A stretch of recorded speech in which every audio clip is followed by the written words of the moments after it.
So my timer is on, and it's being recorded. So let's go ahead and take a look at the current homework assignment, and also take a look at the new homework assignment.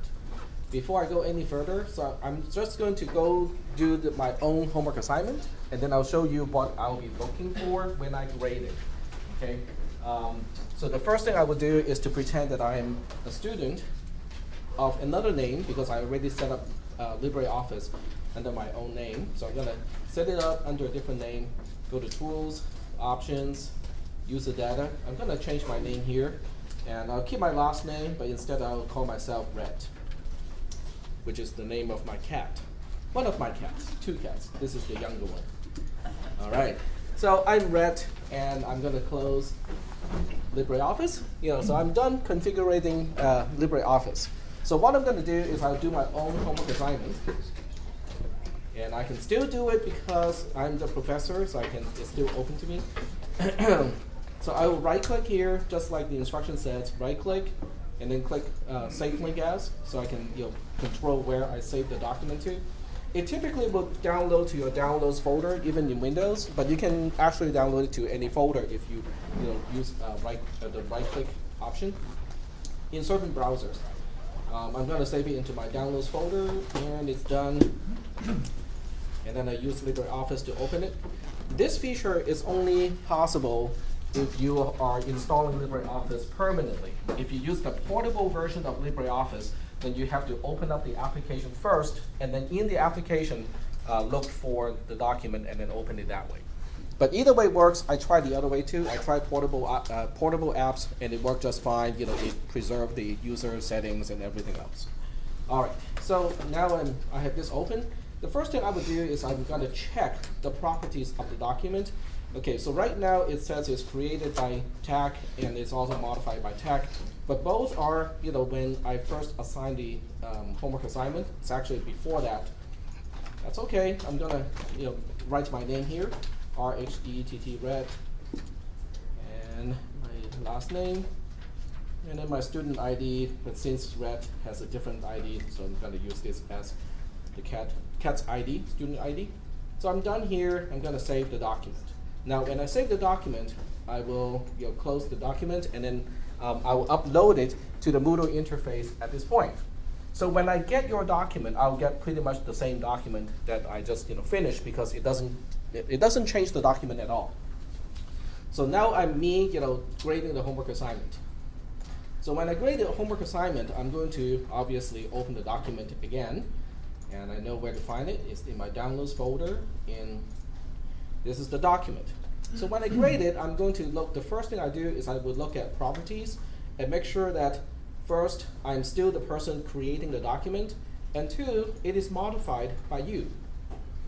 Okay, so that's the first thing I would check, is that. Okay, so people who kind of forgot to configure your name, well, remember to do it now, because all future homework submissions must have that there. The second thing I would do is something that is kind of hidden, and you may not know or aware of it. So I would go to Changes, and I would go to Accept or Reject. And here I can see the changes that I have made to the documents. In other words, Track Changes is turned on in this document, and I can see exactly how the document is changed, the 3 changes that I made to it.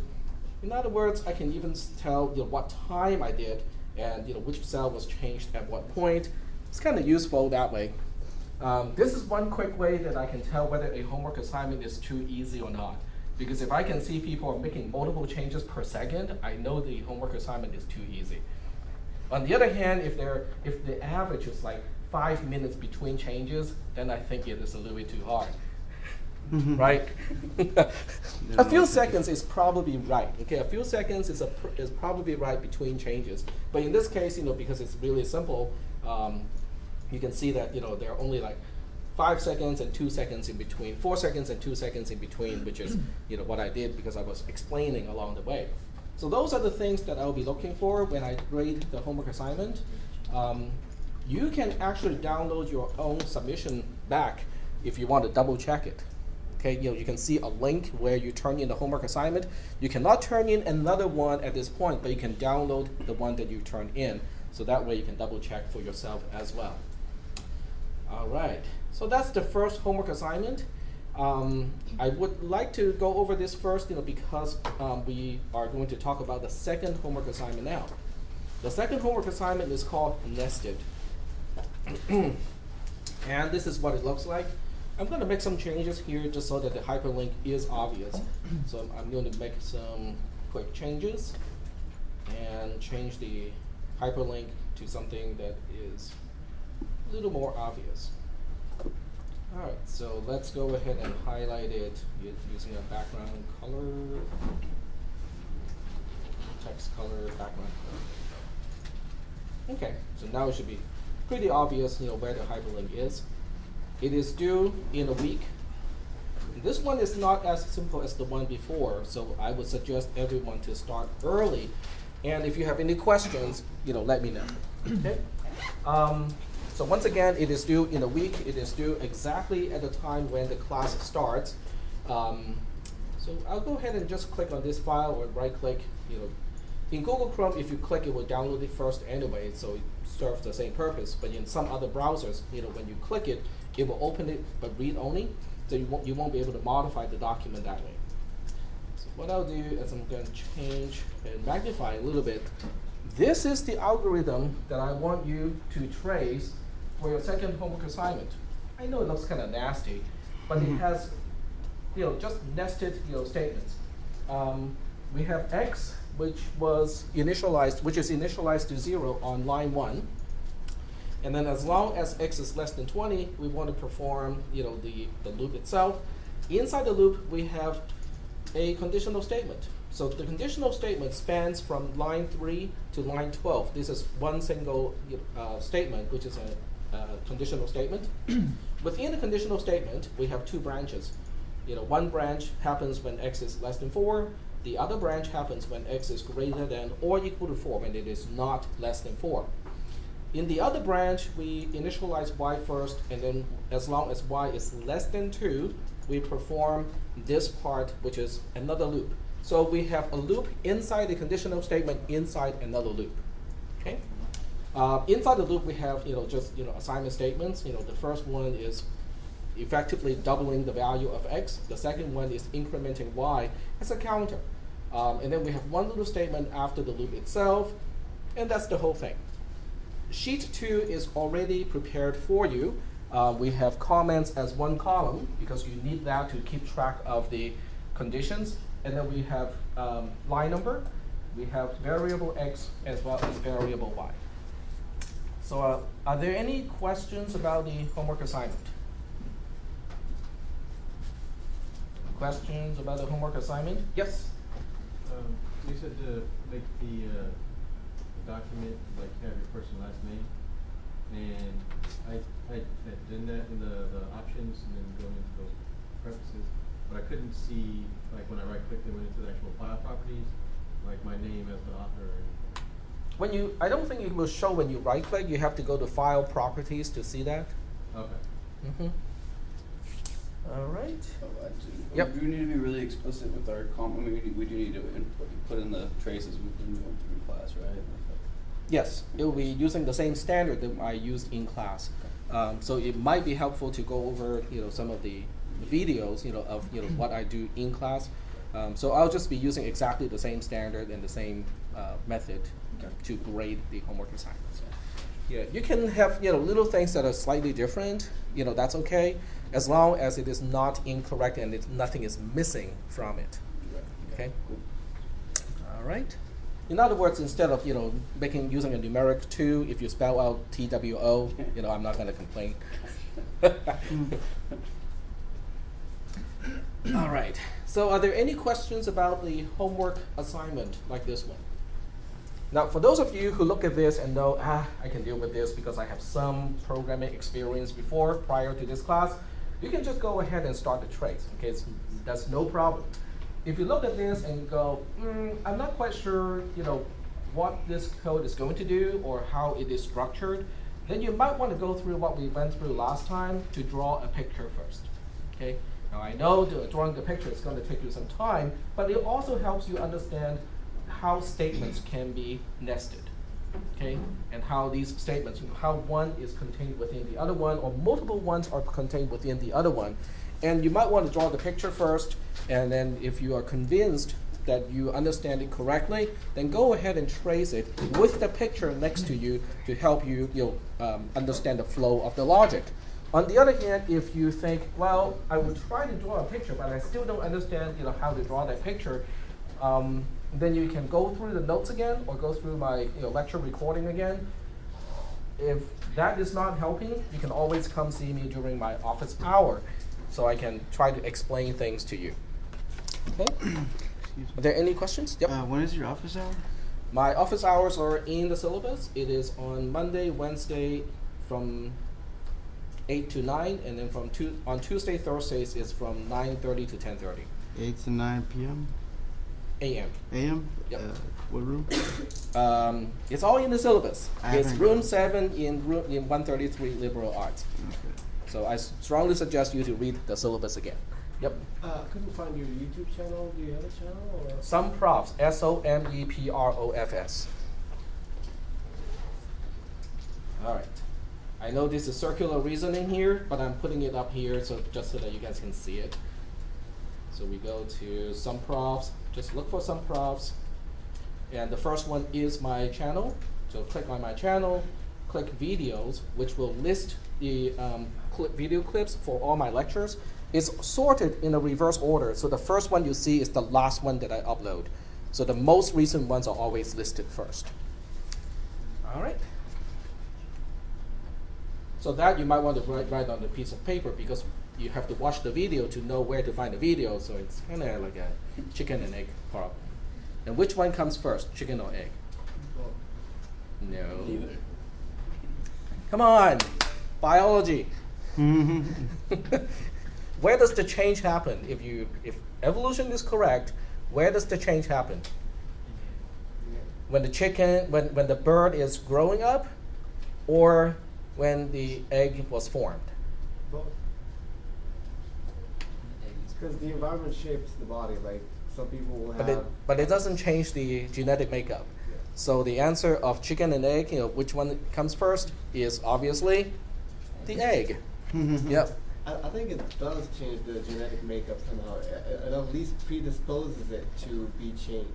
It can change like that, but the mother, is still the bird before the first chicken. Yeah. It is the egg that became the first chicken. In other words, radioactive material may result in three-eyed fish or three-eyed frog, but the parent of the three-eyed frog would still be a regular frog, a two-eyed frog. Yeah, but a mutation is different from genetic development. Mutation Right. is different. You're talking about the folding of the protein? Yeah, like say, yeah, exactly, pretty much like that. Okay. All right. So, any questions about the nesting, eggs? They're all related. All right. So this is your homework assignment. Get started on it early, okay? Because I can still answer questions with more questions on Thursday. So if you start early, we can still talk about it. Okay. So when that is done, we are now ready to move on to topic 4. I'm skipping topic 3 because topic 3 is just not. I covered the same material already in another topic. I should probably get rid of these sometimes. All right, so topic 4 is our current topic. I'm just highlighting it so that we know where we are at this point. It only has one single slide, quote unquote, one single slide or a single document called pre and post conditions. So we'll get started with this one, and this one is going to be a little bit harder. So if you have any questions, just let me know, and don't let me fast forward through this one, because the first topic is easy. Okay, we can fast forward through what is a computer scientist, what is an algorithm, and stuff like that. This one definitely not. Okay, it doesn't help when I fast forward through this. Okay, I'm hoping some of you have read this before the class, because it really helps to understand what we are talking about, or why we are even talking about this prior to the class. All right. The first, the first section, section 2, talks about what is this crazy math? Because to some people it will look like crazy math. Okay, I'm here to learn how to program, so why am I dealing with this crazy math in this class? Okay. And there are basically two schools of thoughts, regarding the role of mathematics in programming, in computer science in general. One thought, or one school led by Esther Dijkstra, I think it's a Danish name. Okay. You can look up his name in Wikipedia and you can see what he has done to computer science. He's basically one of the big giants in computer science. He has written books on algorithms, and he believed that a programmer should first become a mathematician. Okay, I'm just going to highlight that statement here. So he's kind of old school in a way. He looked at programming as a branch of mathematics. Computer science is a branch of mathematics, much like algebra is a field in mathematics, or trigonometry is a field in mathematics. And computer science, to him, should be a branch in mathematics. Okay, so that's what he believes, and that's how he sees things. The other school of thought was led by Donald Knuth, and he's still teaching at Stanford University. He also has written his fair share of computer science textbooks. And he also wrote the tool called TEX, T-E-X. It looks like T-E-X, but it's actually tau epsilon chi in Greek. And it's a typesetting program, and I actually use that program to typeset all of my notes, at least up to this point. These days I'm getting lazy. I'm just going to use an HTML WYSIWYG editor most of the time. But back in the old days, I still use that so that you can have a PDF and also an HTML version of exactly the same document. But anyway, he believes that maybe we don't have to understand all that much math when programming tools are advancing. Okay, so he believes that with advances of the tools, maybe more people can become programmers without having to become mathematicians first. Okay, so which one is right? Okay, these two guys, can go head to head, in terms of their contribution to computer science, as well as how smart they are, or were. One guy is dead already. What do you think? Well, It depends on what type of programming we are talking about. Okay, I think that really depends on what type of programming we are talking about and what type of quality are you looking for. Okay, how many people still remember the dot-com boom back in 1999 and 2000? Okay, okay, that's good. I have not gotten to the point where I wasn't born yet. What are you talking about? Because my daughter was born in 2000, so by the time she gets to college, I have to change my notes. I have to change the way I talk about it because those students won't be able to understand. What do you mean by the 2000 dot-com boom? I have no idea what you're talking about. Okay, during that time, the Bay Area ran out of developers. They ran out of programmers, because there were a lot of venture capitalists pouring in money into these startup companies, because the internet was just at the verge of becoming household commodity. Okay, and a lot of companies saw that coming and believed, hey, we can make a lot of money using this internet technology. And obviously they all have different ideas, different ways that they think they can make money. And these venture capitalists, usually representing private investors, a lot of dentists, interestingly. So they put money into these small startup companies, and then so the small startup companies can now hire people. They can hire programmers, they can hire computer scientists and marketing people and so on and so forth. And then they quickly exhausted the entire pool of developers in the Bay Area. Okay, it was just gone. Okay, and then where do they go next to recruit programmers, people who can write programs? They go to graduate schools. Okay, so they go to UC Berkeley, they go to Stanford University, they go to San Jose State University, Cal Poly, They even go as far as UC Davis. Okay, and then all the good graduate students are now hired. Where did they go next? Undergraduate. Okay, so they go to undergraduate students at those universities. I know because I know people who basically took a few semesters off because the money was just too good to pass on. Okay, and some were undergraduate, some were graduate students. Once they exhausted all the undergraduate students, where did they go? High schools. I'm not kidding. They were going to high schools to recruit PHP and Perl, programmers. Now, when you get to high school, I can understand there are a lot of smart, people in high school, as just like in the university, but they don't have the experience. Okay, so a lot of those, programmers can read a book, usually titled PHP for Dummies, or PHP programming in 24 hours or something like that, with a CD-ROM included, right? That CD-ROM is very important because you don't want to have to retype all the program from the book. You want to be able to open up the file in the CD-ROM, copy and paste it, and put it into your own program, right? And the dot-com did not last very long. How long did it last? Not very long. Okay, but maybe a year or so, depending on whether you count, where you count the wave. Maybe a year or so, and then at a certain point, the venture capitalists realized that they are not making money. These startup companies are still starting up after a year.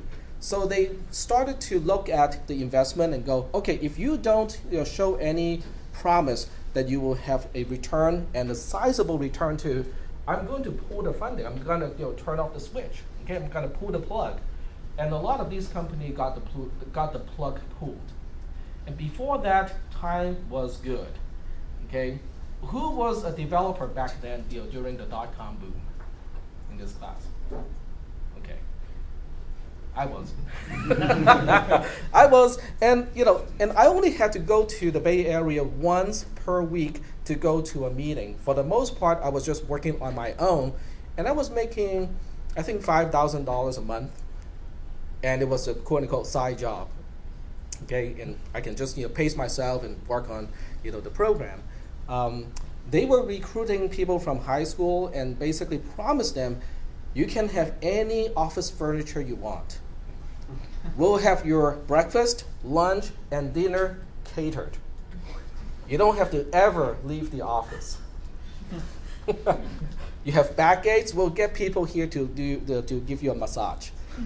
I'm not kidding. That's actually what happened during the dot-com boom, because they were competing so fiercely for developers. They all have to kind of add on something extra just so that people would go, oh, I want to work for company B because they got better dinners. Okay, maybe. Well, after the dot-com boom, when the venture capitalists pulled the plug, they have to let people go, right? I mean, because you don't have money anymore. And then after people are let go, where do you think they go? The high schoolers, obviously, they go back to high school.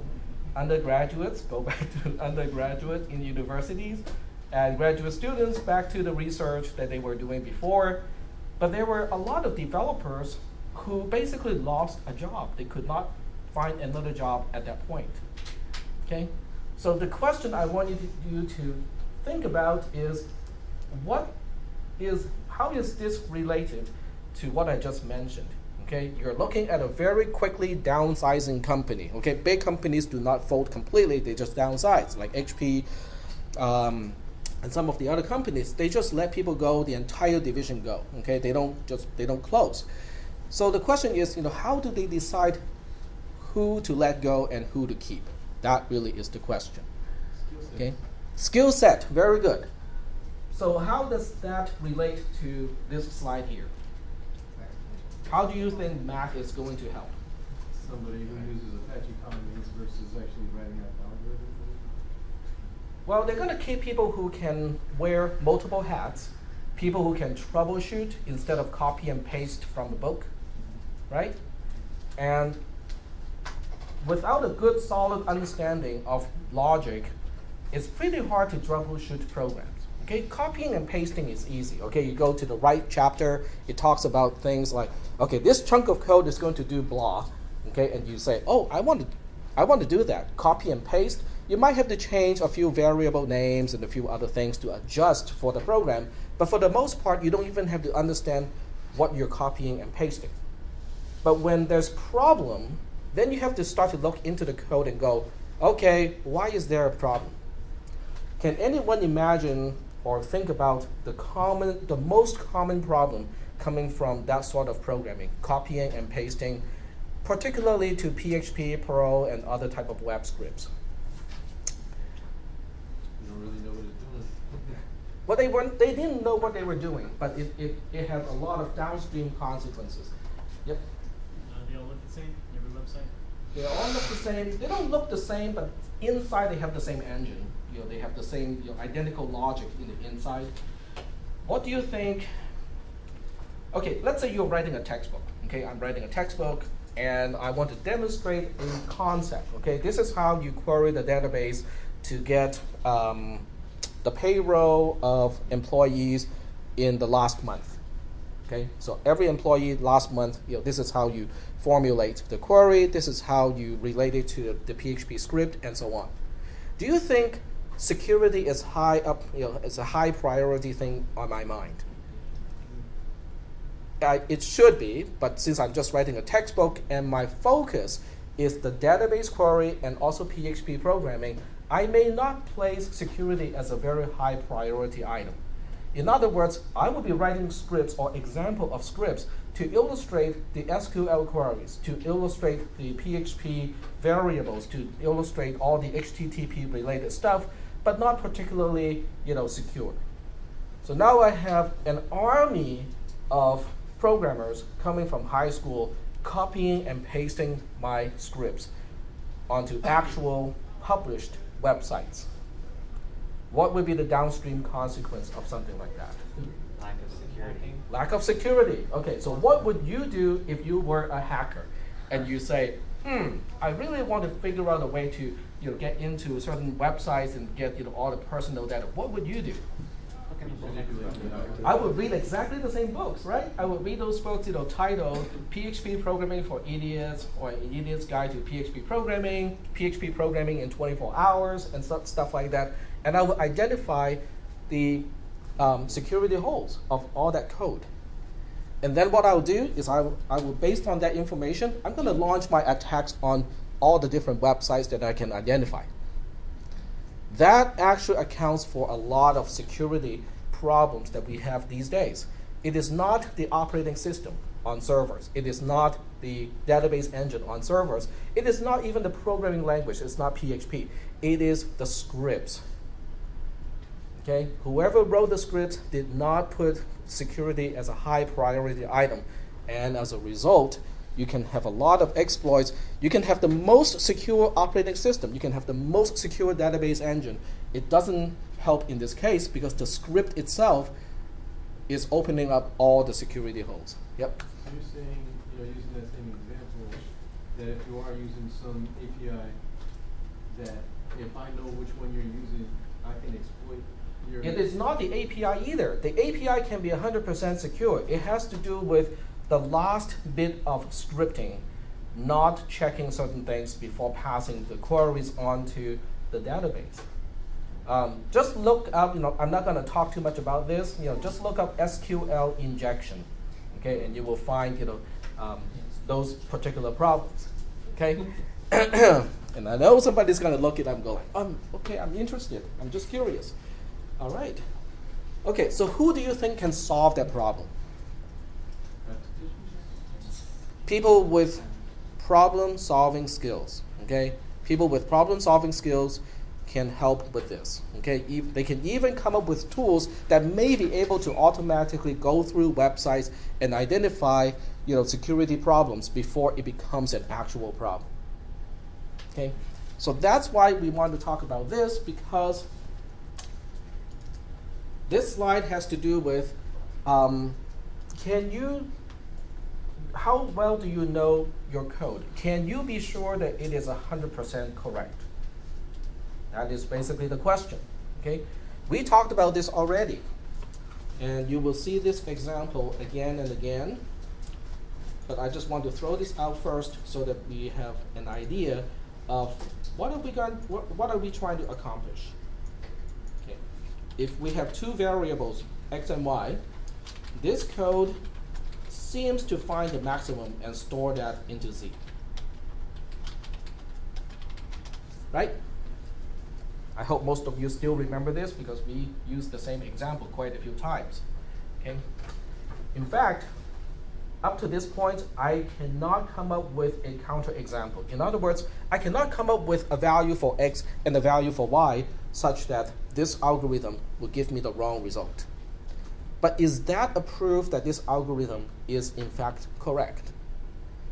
Just because I cannot find an example to prove it wrong, does that make it right? It does not. Okay? So I can throw as many test cases at this algorithm as I can, but as long as my test cases are not exhaustive, in other words, I cannot say, okay, this is an entire list of all the possible cases I can throw at this, I can never be sure that the next test case will not break this code. Okay? But what we will talk about in this class, or in this particular section, is going to be able to answer that question. I can actually prove that this algorithm is correct. It will find the maximum and store that in Z. It is not so much that we want to apply this to every single program out there, because there are many programs that are way too big for this kind of approach to apply. But when you think in a certain way, you can also use the same techniques for troubleshooting. Okay, so it is going to be useful not only for program verification, which is to prove an algorithm is 100% correct, but it is also a skill to diagnose programs, figure out why it is wrong, and where to fix, how to fix the program. Okay, so you will see this again and again, and we'll first start with this stuff here. And what I'll do is I'm going to give you an example first. Let's see. I can use this. That's fine. I can use this. All right. And what I'll do is I'm going to pull just one line out of some algorithm. I don't even know what algorithm is being pulled out of. I'm just pulling line 5 out of a particular algorithm. And line 5 of this algorithm says, x, this is a left arrow. And just for, at least for now, I'll just put a constant, a numerical constant on the other side. X gets a value of 3. Okay, I'm going to use this to illustrate what is a precondition and what is a postcondition when it comes to the analysis of an algorithm.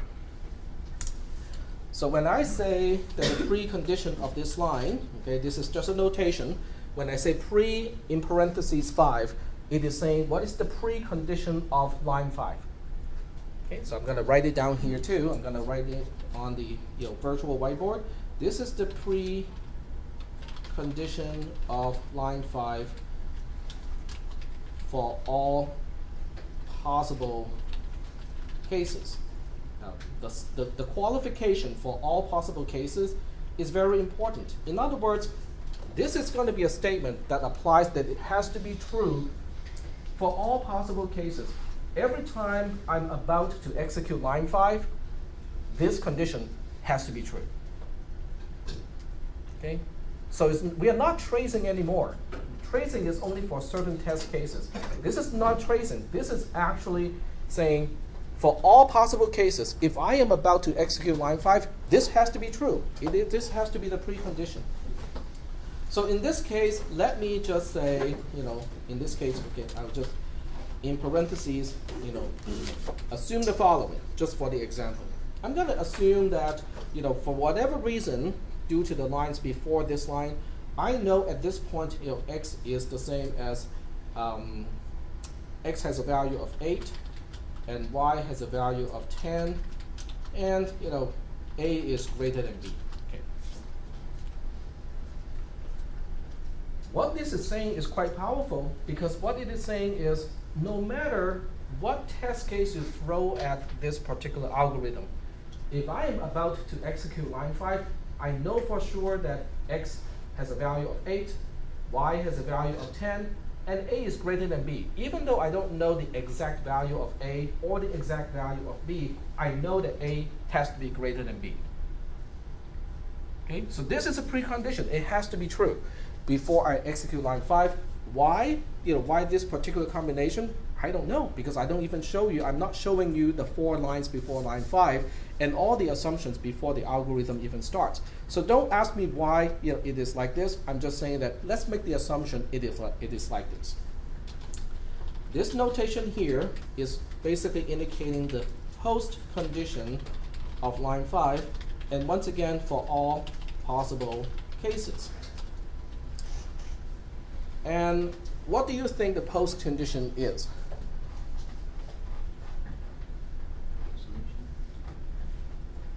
Well, first of all, what about x equals 8? Can that be true? No, because the effect of an assignment statement is to change the variable on the left-hand side. In this particular case, how does line 5 change the value of x? Can that be somewhat predictable? Every time I execute line 5, what is it going to do? It will, go ahead. It's the output. It will change x to exactly, it changes it to 5. Okay? So that means as a post condition, I have to toss x equals 8 out because that cannot be true and substitute it with x equals 5. Sorry, 3. Oh, 3, sorry. All right. It's line 5, but the right-hand side is 3. Okay, I'm sorry about that. Okay, so it is 3 because we are changing x to 3 on line 5. Okay, and x cannot be equal to 3 and 8 at the same time. So I have to toss one of them away because it is no longer true. What about y? Can I say y equals 10? Yeah, because line 5 doesn't do a single thing about y. So whatever we know about y before is still okay now. Yep. I lost you on that x. Okay, the precondition is telling me what has to be true immediately prior to the execution of line 5. Okay, so if I were to position this, this would be the right position because pre-5 is the precondition of line 5. So before line 5 executes, I know for sure that x has a value of 8. Is that okay? Yes. About the precondition? Okay, because you've assigned. So now line 5 executes. After line 5 executes, it becomes the post condition of line 5. The effect of line 5 is quite clear. It always changes x to 3. So as a result, it cannot equal to 8 anymore as a post condition of line 5. Now it has to be exactly the same as 3 because that's the effect of line 5. Is that okay? No? You had a question? So I'm not ignoring you. I just want to see whether his question is related to yours. At the pre-condition point, if x is anything but 8, line 5 just won't execute. It cannot be anything other than 8 before line 5 executes. According to the precondition here, if I am about to execute line 5, x must have a value of 8. Now So that is if the it result. didn't Go ahead. If it didn't somehow, there's a fault in the code before, just 5 wouldn't execute. Just wouldn't happen. If x was 7. That's an interesting way of putting it. Let me think about it. Yeah, that's how I'm trying to come on that same topic. This has to do, okay, I think it has to do with the dependency thing. What this precondition is saying is if I am about to execute line 5, this has to be true. Now, if I'm not executing line 5, if I'm executing line 217, I don't know. This doesn't say anything about the precondition of anything else, but it does say only one thing about line 5. Before I execute line 5, this is guaranteed to be true. That's the precondition. Sure. Yeah, I'm fine. Okay, so I know it's kind of vague, but if I continue a little bit, maybe it will make it more clear. Go ahead. We say that the postcondition of line 4 was x given 8. And then Nope. I do not know how x got a value of 8. Okay, that's not my job. My job is to start with pre-5, look at line 5, and then come up with post-5. That's what I'm trying to illustrate here. Okay, now why does x has a value of 8 exactly? I don't know. Maybe there's a loop before that can get x to a value of 8. Maybe it's just an assumption from the very beginning of the algorithm. I don't know. This is just saying that before line 5 executes, I know for sure that x has a value of 8, y has a value of 10, and a is greater than b. I don't even know what a is or what b is. I just know how they relate. Okay? Did I answer your question? Okay, very good. All right. So given the precondition, given the statement itself, my interest is what is the postcondition? What do I know for sure after line 5 executes? In this case, it's fairly simple because line 5 only affects variable x, and the right-hand side is a constant. So I know for sure that after line 5 executes, x must have a value of 3. Is that okay? Okay. Now this has nothing to do with the test cases. Okay, this is not a trace. This is not a part of a trace. Okay. Any questions? I forgot if you said that this is it copying or is it doing referencing? It's neither. It is. It's just observing the precondition, observing the statement of line 5 itself, and then coming to the conclusion that if the precondition is true, and this is what line 5 is, then after we execute line 5, this postcondition must be true as well. Yeah, but it's changing the value though. So when Yeah. you're passing the reference against x then on the 3. It's not passing anything by reference. Post 5 only tells you something about what happens or the condition right after line 5 executes. Okay?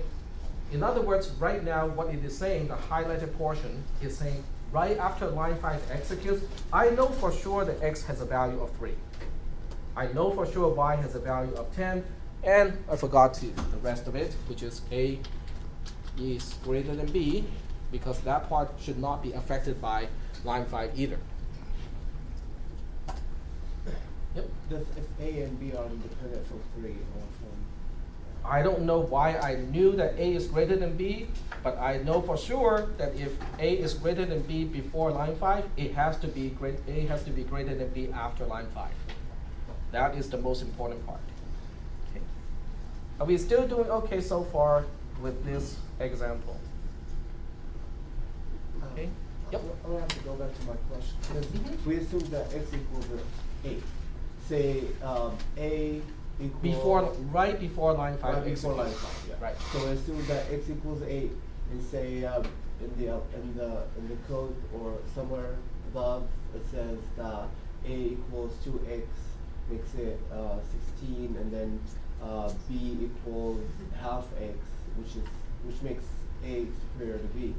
Now, since line 5 changes the value of x, therefore it might change. I mean, No, in it this does case, not. it's gonna stay like a superior to b, but there's cases. But those are where- individual, they're independent variables. Oh, okay. In other words, they all, so in this case, x, y, a, and b, they all have their own columns. Oh. So once a has its own column, maybe at one point its value depended on the value of x at that point. But once it has its own value, it becomes completely independent to all the other variables. Okay. That's a good question. All right, so this one, are we okay with this one before we move on?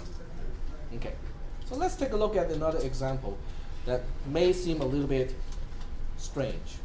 Okay, this is pre-1. In other words, I'm saying a precondition of line 1 itself. And I'm not gonna, okay, I will keep this one a mystery for now, and then I'll write down the actual line 1 here. And line 1 is something that's very simple, like that, just like that. And this time, I'm going to give you something that looks really, really weird. The precondition of line 1 is true itself. Okay.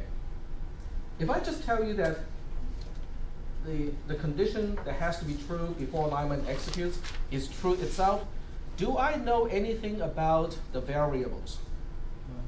Does it say anything? Nothing. And that's its purpose. Okay? When the precondition of a line is simply true, it is basically saying, I don't know anything about any variable at this point. Which is this true. Which is just true itself, because true has to be true. Right? Yeah. Okay, so if I just want to comment here, I just say, this means we don't know anything about any variables prior. Okay, I have to be very clear, immediately prior to line 1's execution. Okay. Then what do we know after line 1 executes? X equals 7. All right. I think we are getting it. All right. So it's just kind of strange because it is the least, true itself as an expression is the least restricting expression that is true. Is that right? Anything else would be saying something, okay? But this is saying basically nothing. And yet it is true. It's very Buddhist. No, excuse me, it's Taoist, not Buddhist. Okay, I stand corrected. I know someone is going to correct me here because you're taking philosophy. All right. So let's take a look at something else. Okay. So this time we'll say I don't know, 14, okay? Pre-14 is x equals k, okay? And I'm not saying what k is. And the line 14 itself is saying y gets a value from x. Okay? What do I know after line 14 executes?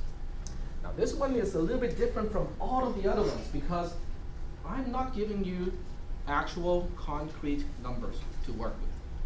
All of the other cases, okay, either the precondition or the statement itself has a really concrete actual number. Do you guys have any questions I can answer? No? Okay, if you have any question I can answer, let me know. Okay. So I'm not using any concrete numbers, no concrete values here. I am saying, all that I'm saying is immediately prior to line 14's execution, I know that x and k are exactly the same. Do I know what k is? No. Do I know what x is? No. I just know how they relate. And here comes line 14. Line 14 has a right-hand side being x itself, and the variable I'm changing is y on the left-hand side. So what can I say after line 14 executes? Immediately after line 14 executes. Yep. So they are basically the same thing. X equals to k. It's still the same because I'm not changing x. But at the same time, I also know that y equals to x. And because of that, y also equals to k. Now, I can pick only one of those. Well, I take it back. I can pick any one of these two. So I can just say that x and y are the same, and they both equal to k. This is preferred especially when k itself is a constant, is an actual number. Okay, because we don't want to rely on going through somebody else to establish an equality. Okay, we want to get to the actual constant numbers as much as we can. All right. So is that okay so far? Yep. Go ahead. As far as syntax, can you not say x equals y equals k? Do you have to have an and statement? You need to have an and statement because equality in this class only has two sides. So you cannot have something equals something. Yep. All right. Now I'm going to throw some actual real wrenches into this whole thing. Okay. We'll start with something that is not really too nasty just yet. Okay.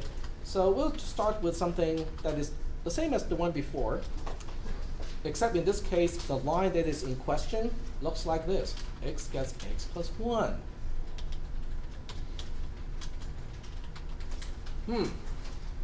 What can I do in this case?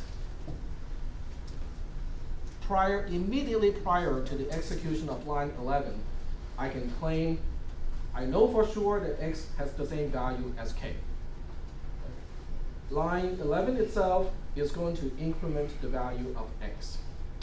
So the question is, what can I say immediately after line 11 executes? Okay, so that's a very tempting, answer. Okay, the tempting answer is x equals x plus 1 and something. Well, the problem is this condition is always false, regardless of what x is. This comparison always fails, okay, because nothing can equal to itself plus 1. Okay, so that's not quite the answer. Exactly. X equals k plus 1. Does that make sense? X equals to k before line 11, immediately before line 11. Line 11 is adding 1 to x.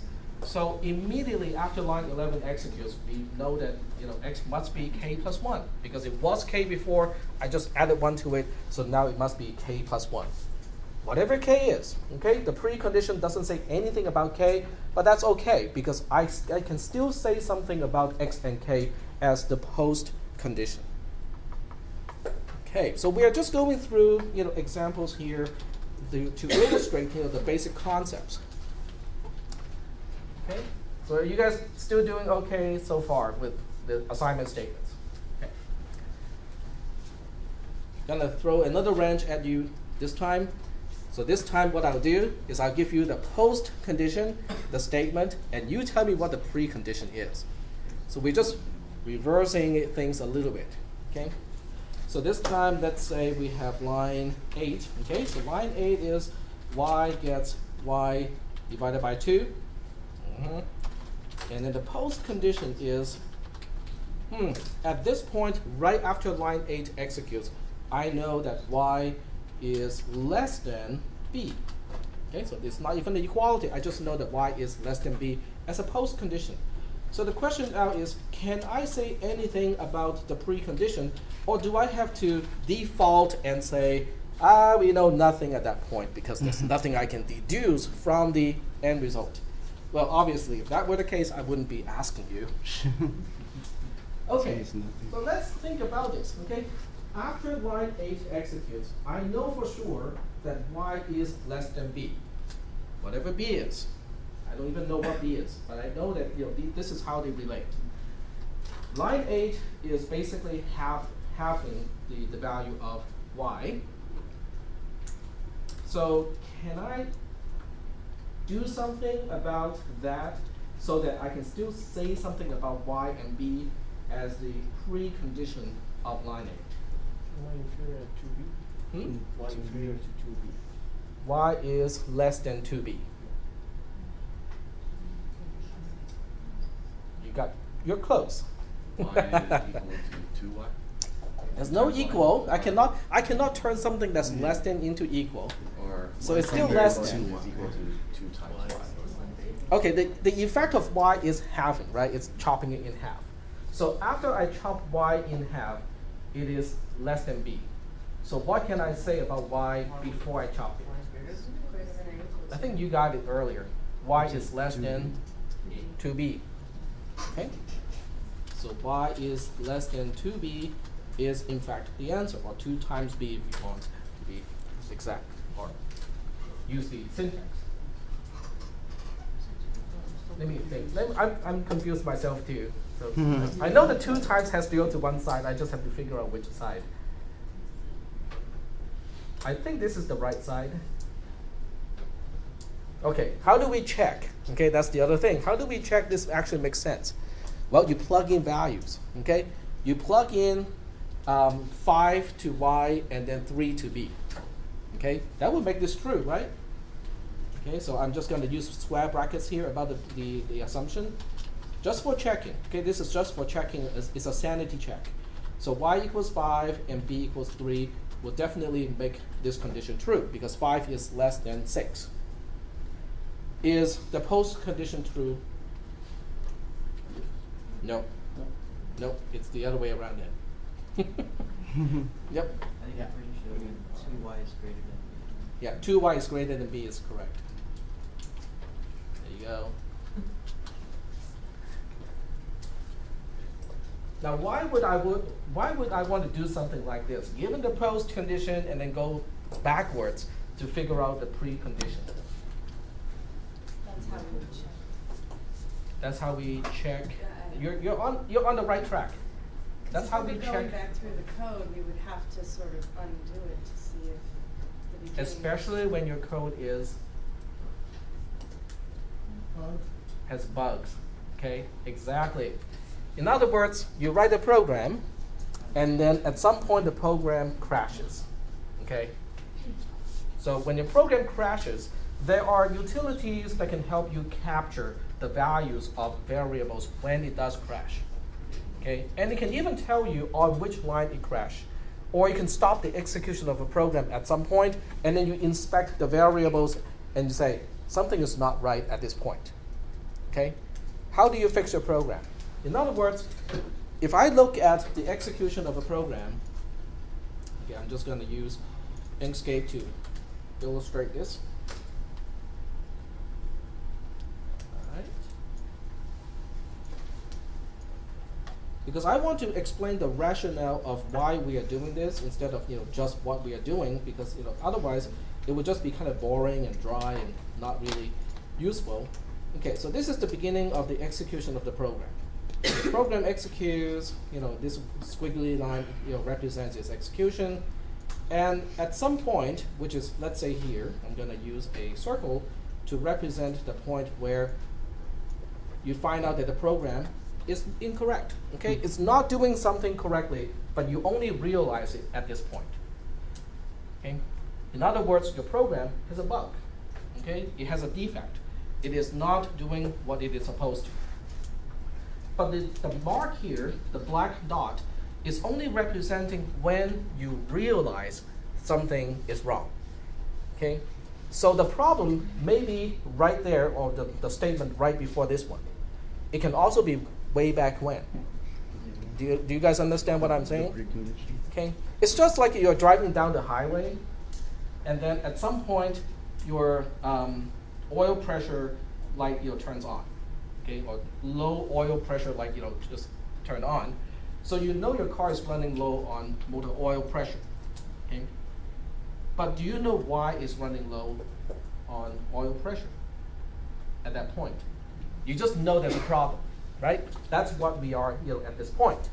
So the question is, in order to fix the problem, well, I guess some people can always say, oh, that's okay. I still have a whole case of motor oil in the trunk. I'll just put some more back into the crankcase and that will solve the problem, right? It might solve the problem in case of a car. It doesn't solve the problem in case of a program.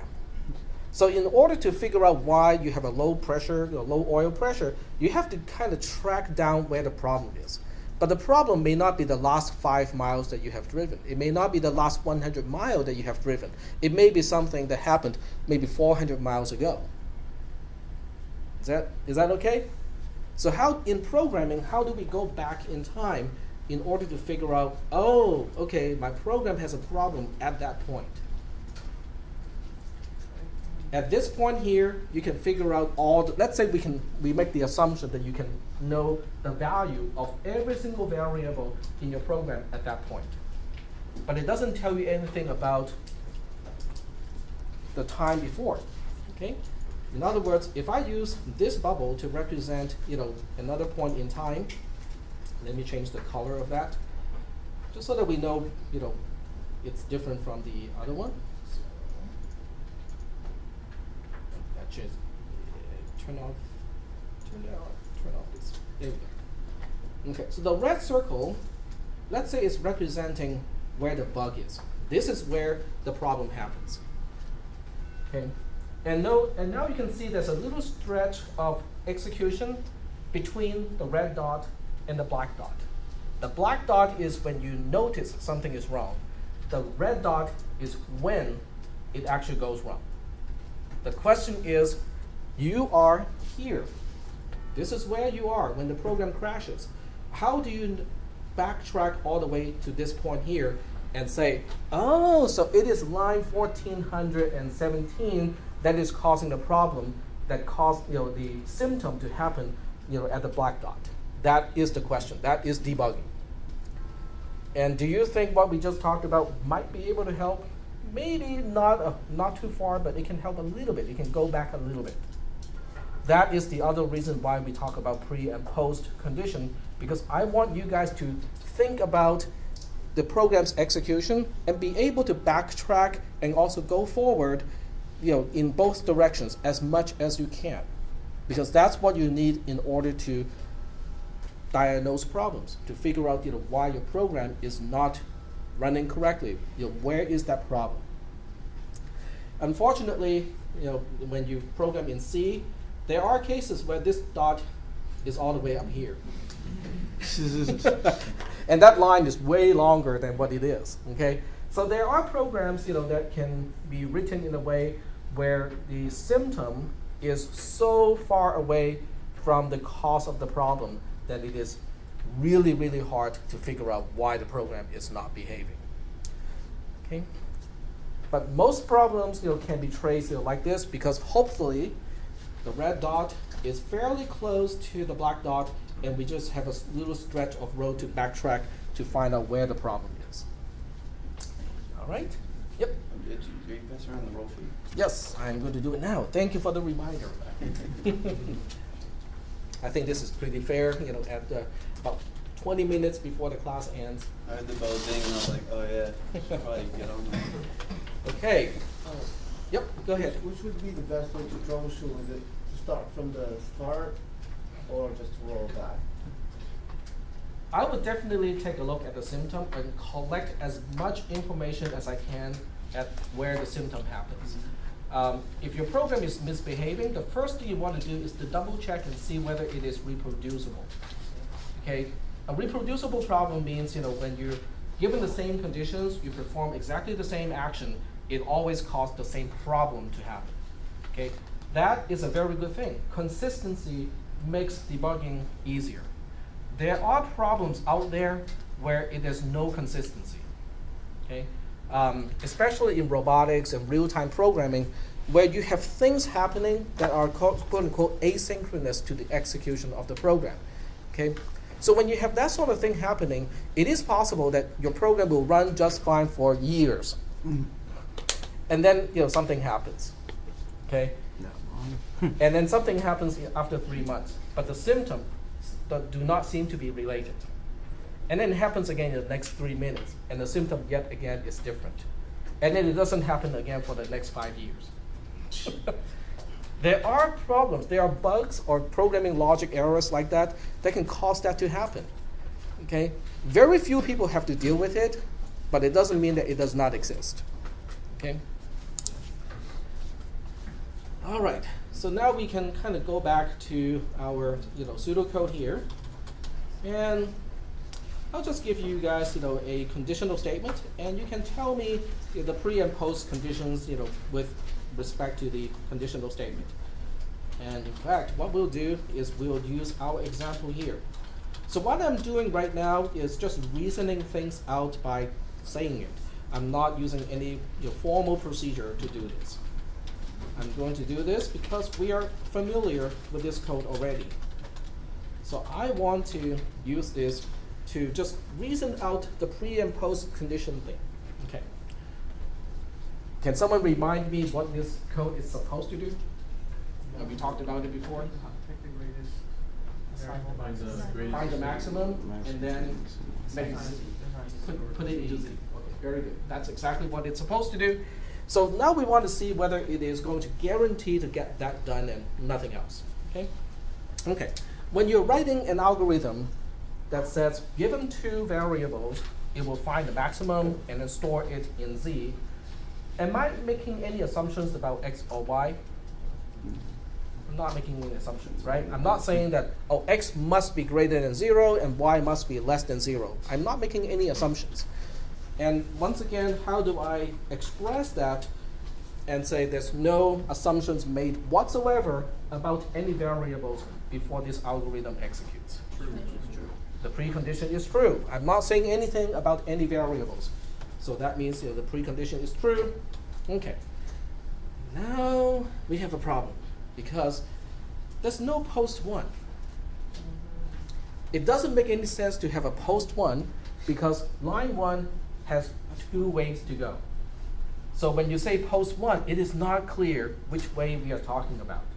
So that's why it doesn't make any sense to talk about post 1, but it does make sense to talk about pre-2, and it does make sense to talk about pre-4, because pre-2 is still the same meaning as what we know immediately before line 2 executes.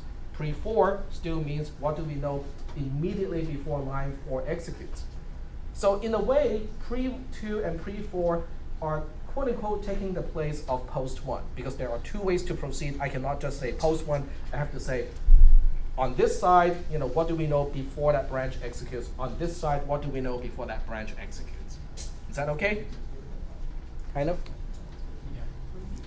Okay, so what do we know immediately prior to line 2's execution?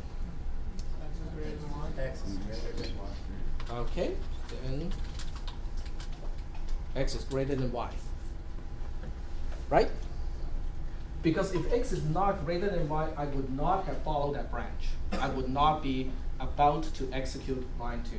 So the fact that I am just about to execute line 2 means x is greater than y has to be true.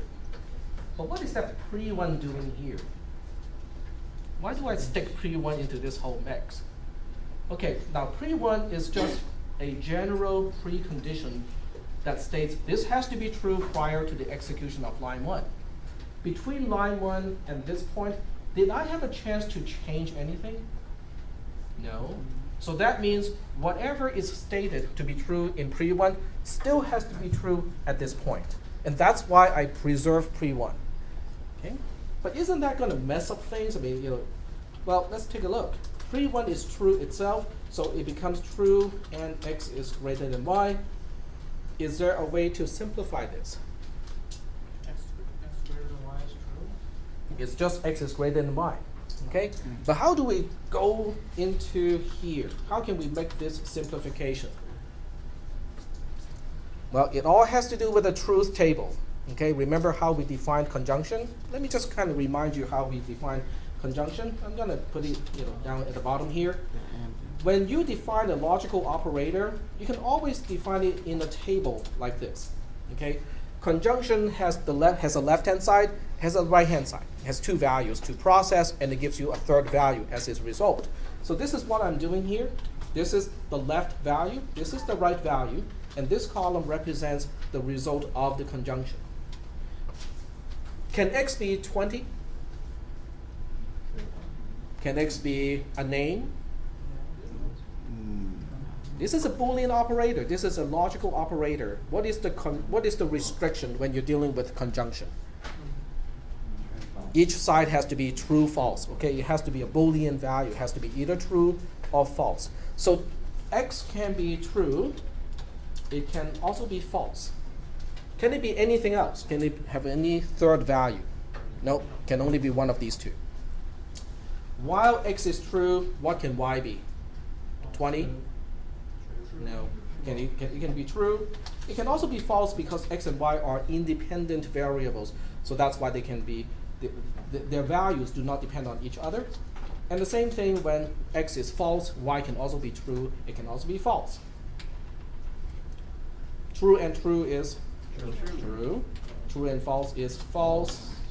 False and true is false. False and false is false. So I'm just repeating the definition of conjunction from my notes, just put it into a nice table like this. How is this table helping me in terms of being able to simplify this into this? We look at the 2 rows. Exactly. We look at the 2 rows when x is true.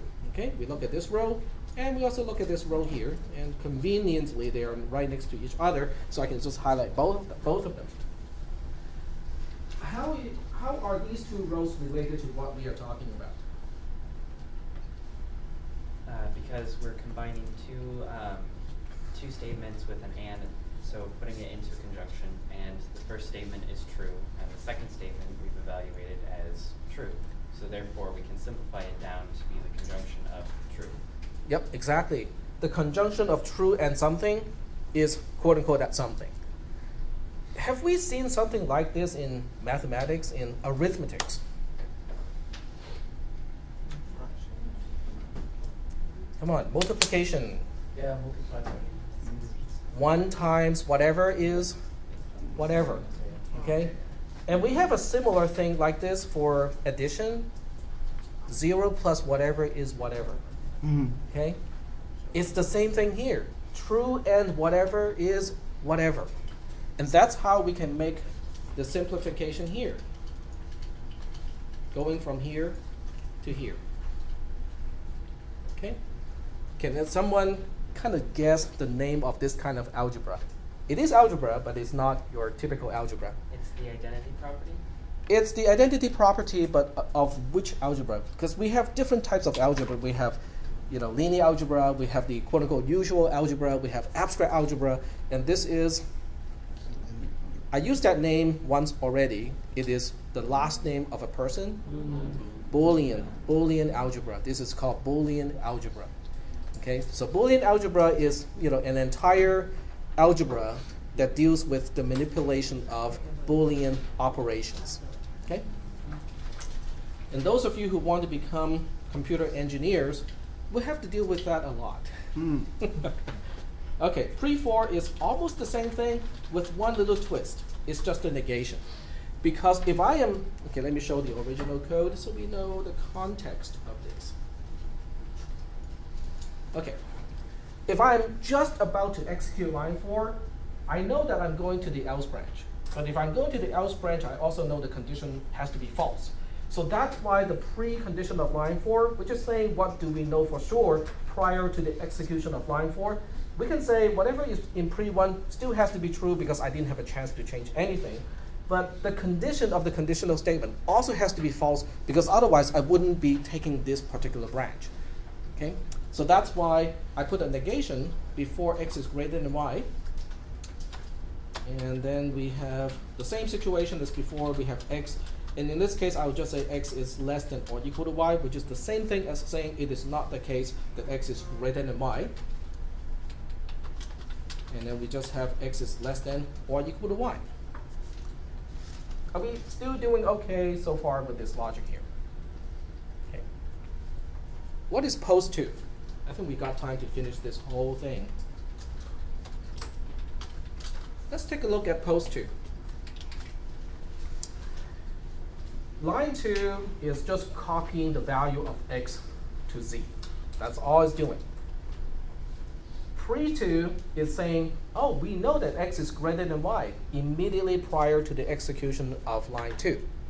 So the first thing is, can we preserve what we already know about x and y?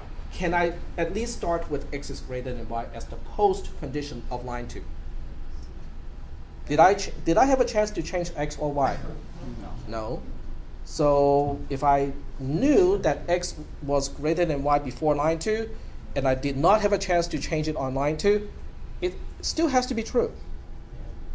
But in addition to this, do I know something else? Z is greater than y. Z equals x, not y. Okay, it is x. Okay.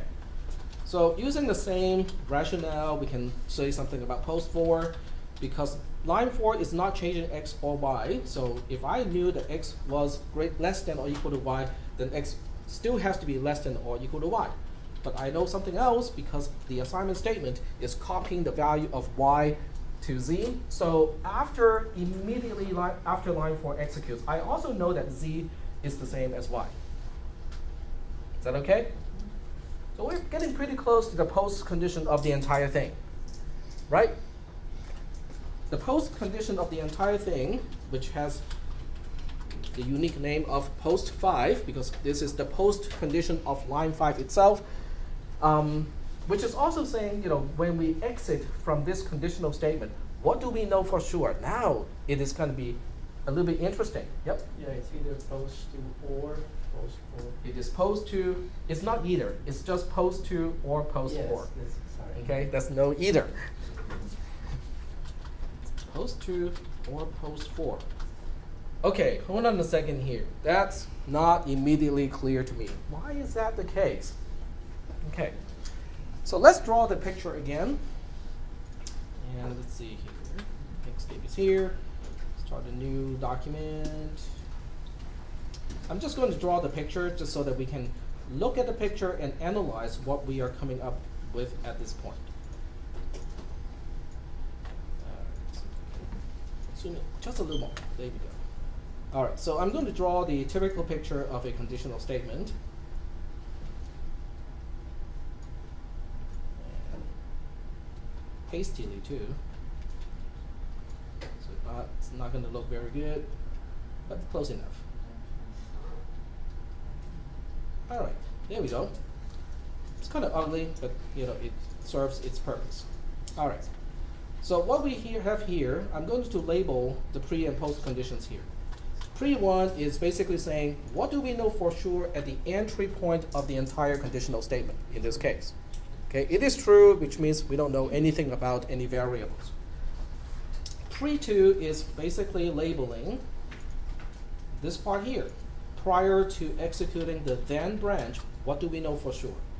Post 2 is labeling this part here, which is saying, right before we merge back to the exit of the entire conditional statement, what do we know?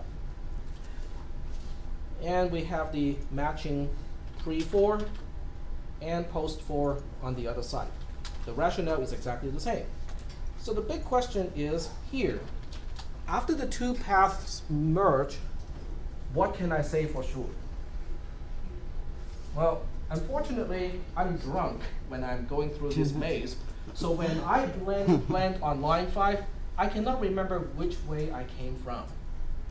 I just know that I came from one of the two branches.